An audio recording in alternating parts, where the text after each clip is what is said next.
અહેમદાબાદ મિત્ર ન્યૂઝમાં આપનું સ્વાગત છે।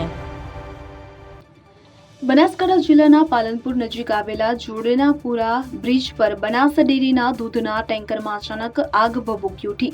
આ ઘટનાને પગલે આસપાસના વિસ્તારમાં અફરાતફરી મચી ગઈ। સદનસીબે આ ઘટનામાં કોઈ જાનહાનિ થઈ ન હતી।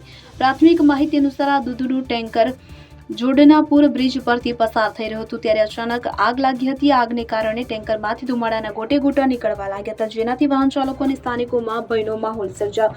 ઘટનાની જાણ થતાં તાત્કાલિક ફાયર વિભાગને જાણ કરવામાં આવી હતી। પાલનપુર નગરપાલિકાના ફાયર ફાઇટરો તાત્કાલિક ઘટના સ્થળે પહોંચી ગયા હતા। તેમણે પાણીનો મારો ચલાવી આગ પર સફળતાપૂર્વક કાબુ મેળવ્યો। ફાયર વિભાગની સમયસર અને સક્રિય કાર્યવાહીથી વધુ નુકસાન થતું અટકાવવામાં આવ્યું હતું। આ ઘટનાને કારણે થોડા સમય માટે ટ્રાફિક પણ પ્રભાવિત થયો હતો, પરંતુ બાદમાં પરિસ્થિતિ સામાન્ય બની હતી।